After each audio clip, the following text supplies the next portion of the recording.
కొద్దిగా పుదీనా, కొత్తిమీర కూడా వేసుకోవాలి.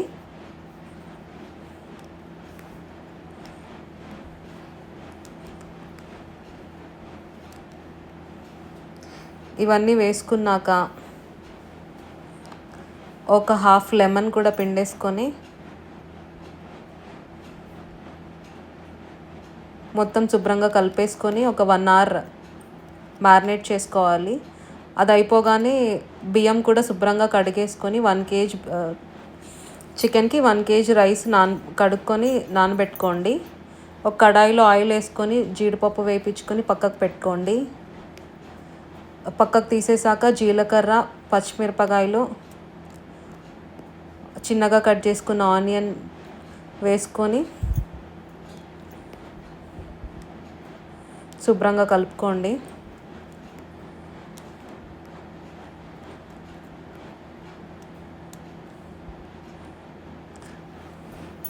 అవి ఒక 70% వేగాక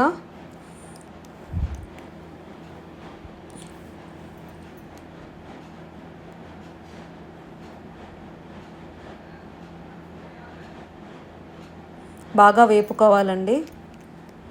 ఎంత బాగా వేగితే అంత మంచి టేస్ట్ వస్తుంది.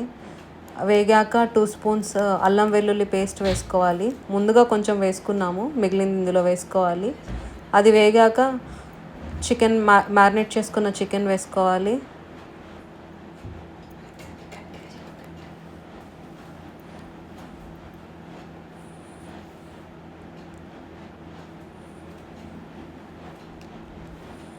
ఇది పక్కా హోమ్ మేడ్ స్టైల్ అండి. రెస్టారెంట్ లాగా కాకుండా సింపుల్గా చేసేసుకోవచ్చు. చాలా బాగుంటుంది టేస్ట్. ఒకసారి ట్రై చేయండి. చికెన్ వేసుకొని బాగా కలుపుకున్నాక ఒక 15 నుండి 20 నిమిషాలు వేయించుకోవాలి చికెన్.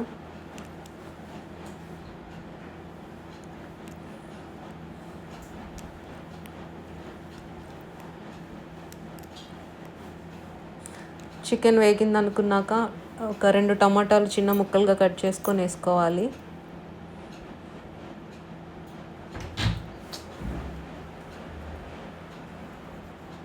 మళ్ళీ శుభ్రంగా కలుపుకోండి మొత్తం అంతా.